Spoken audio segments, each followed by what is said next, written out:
Standard 12, subject English, topic do as directed. Question number 49, 50 અને marks છે એના 4.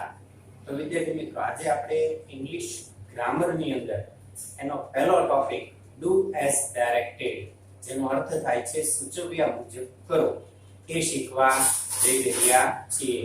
તો do as directed question number 49 50 ની અંદર તમને પૂછાય છે. એના 4 માર્ક્સ રહેશે.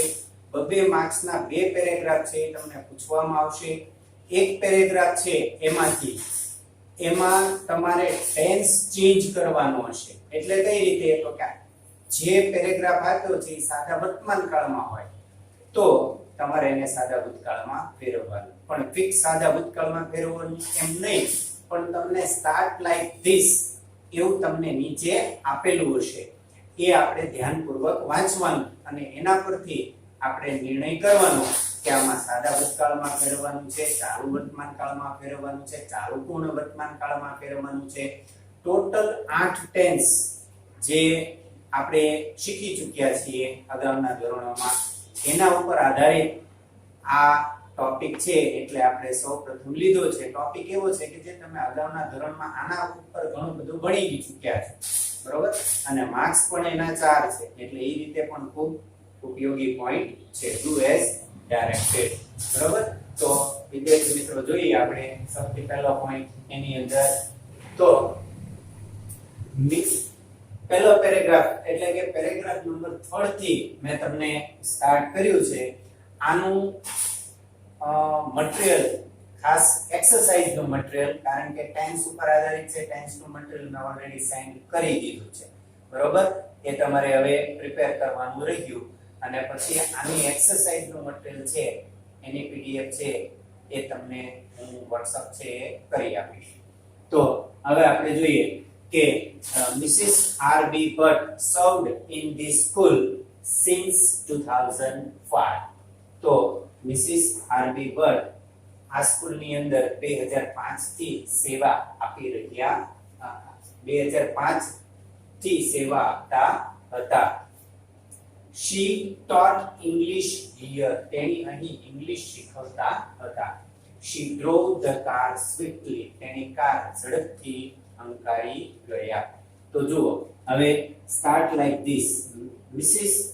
R.B. Butt has been serving.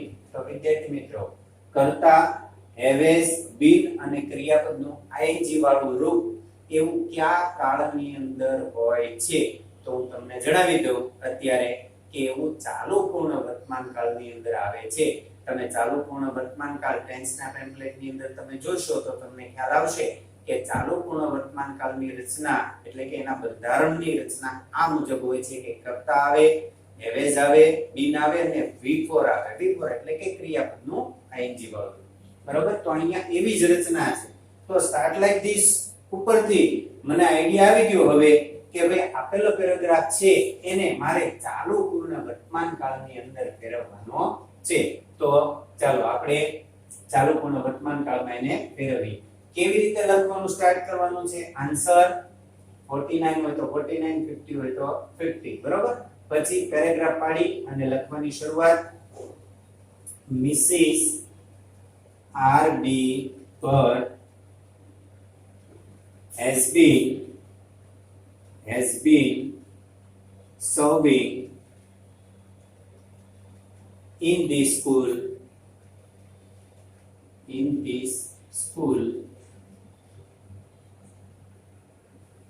since 2005. તો વિદ્યાર્થી મિત્રો આ પહેલું સેન્ટેન્સ છે એને આપણે કન્વર્ટ કર્યું ચાલુ પૂર્ણ વર્તમાન કાળમાં. સેકન્ડ સેન્ટેન્સ જોઈએ. She taught English here. બરાબર? તો she કર્તા તરીકે છે. પછી have has, તો she ની સાથે શું આવે? have has માંથી has આવે. She has, પછી BWN બી મૂકવાનું. પછી ક્રિયાપદનું ing વાળું તો teach નું ing એટલે taught છે તો એનું મૂળ રૂપ teach થાય અને પછી એનું ing વાળું રૂપ એટલે teaching, બરાબર? She has been teaching English here. English here, full stop. તો આ બીજું સેન્ટેન્સ બરોબર. she drove the car swiftly. તો she એ કર્તા તરીકે છે, ચાલુ પૂર્ણ વર્તમાન કાળ, have has been અને is. આવું તમારે યાદ રાખવું પડશે, પાકું કરવું પડશે બરોબર. અને એના માટે ટેન્સ નું ટેમ્પલેટ અવારનવાર તમારે વાંચવું પડશે. ટેન્સ નું જે મટીરીયલ છે તમને આપી દીધું છે એ she has been પછી drive, drove તો એનું મૂળ રૂપ એટલે drive. she has been driving the car swiftly. swiftly એટલે ઝડપથી. તો જો વિદ્યાર્થી મિત્રો, પહેલો પેરેગ્રાફ જે આપ્યો તો આપણને એને આપણે ચાલુ પૂર્ણ વર્તમાન કાળની અંદર છે એ ફેરવી દીધો બરોબર. તમારે પણ આવી જ રીતે એક્ઝામ ની અંદર તમને ક્વેશ્ચન છે એ પૂછવામાં આવશે. બહુ સરળ ક્વેશ્ચન હોય છે, અઘરા નથી હોતા. પણ એના માટે મેં કીધું એમ કે ટેન્સ નો ટેમ્પલેટ તમારે તૈયાર કરવું પડશે. ધારો કે સાદો વર્તમાન કાળ છે તો એનું સ્ટ્રક્ચર, એનું બંધારણ કેવું છે? તો કે એમાં કર્તા આવે, પછી ક્રિયાપદનું કાં તો મૂળ રૂપ આવે અથવા એસ વાળું રૂપ આવે, પછી કર્મ આવે બરોબર. પછી સાદા વર્તમાન કાળનું નકાર તો કે કર્તા, ડુ કે ડઝ, પછી નોટ, પછી એનું V1. ઇન્ટ્રોગેટિવ હોય તો ડુ ડઝ વાક્યની શરૂઆતમાં, પછી કર્તા, પછી V1. તો આ રીતે જેમ હું અત્યારે બોલ્યો તમારી સામે એમ જે 8 ટેન્સ છે એનું બંધારણ, એનું નકાર, એનું પ્રશ્નાર્થ એન્ડ પેસિવ બરોબર. આ બધી જ વસ્તુ તમને યાદ હોવી જોઈએ બરોબર. પેસિવ માટેનું એક સરસ મજાનું કોષ્ટક છે, એ પણ હું તમને બનાવી આપીશ બરોબર. પણ પહેલા તમે આટલું છે એ તૈયાર કરો. તો હવે આપણે શિલ્પા નેક્સ્ટ માં આગળ વધીએ. Shilpa teaches maths in the secondary section of Shanti Niketan school. તો એનો સ્ટાર્ટ લાઈક ધીસ આપણે જોઈએ કે maths is taught by. જો by આવે એટલે પેસિવ છે એમ નહીં સમજી લેવાનું, પણ આપણે આ જે વાક્ય આપ્યું છે પહેલું સેન્ટેન્સ પૂરું થાય એમાં ટીચ ઈ ક્રિયાપદ છે બરાબર. લર્ન એટલે શીખવું, ટીચ એટલે શીખવવું. તો ક્રિયાપદને આપણે પ્રશ્ન પૂછીએ કે શું શીખવે છે, તો એના જવાબમાં મળે છે મેથ્સ. અને તમે જોઈ શકો છો કે મેથ્સ ક્યાં છે? વાક્યની શરૂઆત. તો ક્રિયાપદને તમે જ્યારે કોને અથવા શું વડે પ્રશ્ન પૂછો ત્યારે જવાબમાં તમને શું મળે છે? કર્મ બરોબર. અને કર્મ પેસિવ ની અંદર ક્યાં આવે? હંમેશા વાક્યની શરૂઆતમાં. તો તમે અહીંયા જોઈ શકો છો કે વાક્યની શરૂઆત છે એ આપણે શેનાથી કરી? મેથ્સ થી કરી છે બરોબર. તો ક્રિયાપદને કોને અથવા શું વડે પ્રશ્ન પૂછો, જવાબમાં કર્મ મળે કે વાક્યની શરૂઆત જો સીધી કર્મથી થતી હોય તો એ વાક્ય પેસિવ નું છે એમ સમજવું બરોબર.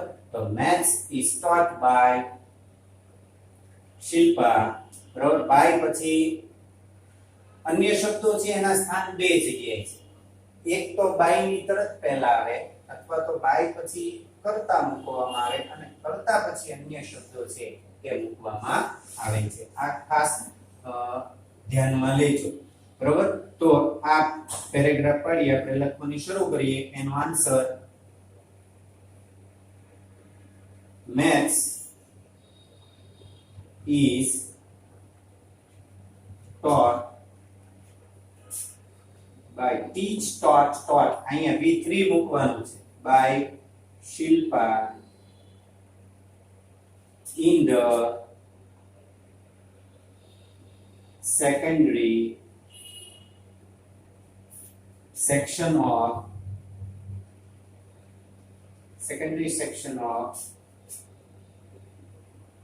Shanti Niketan school બરાબર. તો આ થઈ ગયું પહેલું સેન્ટેન્સ. એને પેસિવ માં આપણે કર્યું. કેમ કર્યું એ મેં તમને સમજાવ્યું. she inspires the students. inspire નો અર્થ થાય વિદ્યાર્થી મિત્રો પ્રેરણા આપવી, બરોબર? તો કોને પ્રેરણા આપે? જો શું થી હરખો જવાબ ન મળે, શું પ્રેરણા આપે છે, કોને પ્રેરણા આપે છે, બે શબ્દ છે, કોને અથવા શું. આ બે થી તમે ક્રિયાપદને પ્રશ્ન પૂછી શકો, બરોબર? તો કોને પ્રેરણા આપે છે તો કે the students ને. એટલે the students એ આપણા માટે શું બને? કર્મ બને. ક્રિયાપદ ગોતતા આવડવું જોઈએ, કર્મ ગોતતા આવડવું જોઈએ. કર્મ વાક્યની શરૂઆતમાં આવે.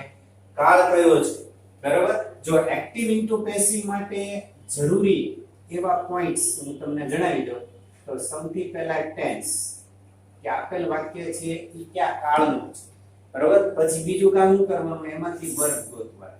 શું ગોતવાનું? વર્ગ, બરોબર? પછી વર્ગને તમારે કોને અથવા શું વડે પ્રશ્ન પૂછવાનો અને જવાબમાં તમને શું મળે? કર્મ, બરોબર? જેમ કે તમે બધા જાણો છો કે પેસિવ ની અંદર કર્મ છે ક્યાં આવે? હંમેશા પછી વાક્યની શરૂઆતમાં. આપણે અત્યારે એટલું યાદ રાખવાનું છે, બરોબર? તો મેથ્સ ઇઝ, જો અમે લખી દીધા એટલા પોઈન્ટ્સ કે ટેન્સ, વર્બ, આમાં ટેન્સ સાદો વર્તમાન કાળ છે. બધા વાક્યો સાદા વર્તમાન કાળના જ છે. આની અંદર અલગ પણ હોઈ શકે, પણ એ કાળ આપણે નક્કી કરવાનો કયો છે. પછી વર્ગ ગોતવાનું, કોને શું તે પ્રશ્ન પૂછવાનો, જવાબમાં કર્મ મળે. મેં અહીંયા નક્કી કરી નાખ્યું કાળ સાદો વર્તમાન કાળ છે. ક્રિયાપદ ઇન્સ્પાયર છે. ઇન્સ્પાયર એટલે પ્રેરણા આપે. કોને પ્રેરણા આપે છે તો કે સ્ટુડન્ટ્સ ને, બરોબર?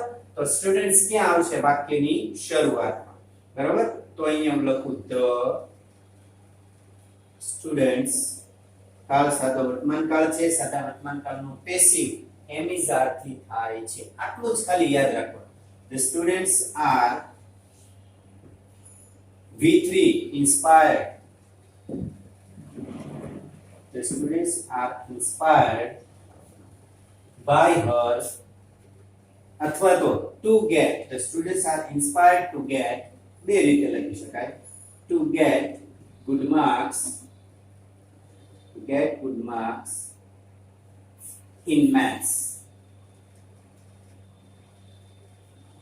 by, અન્ય શબ્દો પહેલા લઈ લીધા, by પછી કરતા she, પણ અહીંયા she નહીં આવે, by her, બરાબર? જો I હોય સંબંધક વિભક્તિના રૂપ મૂકવાના છે. I નું me, we નું us, you નું you, he નું him, she નું her, it નું it, અને they હોય તો એનું them, બરાબર? પેસિવ કરો ત્યારે આ ખાસ ધ્યાનમાં રાખજો.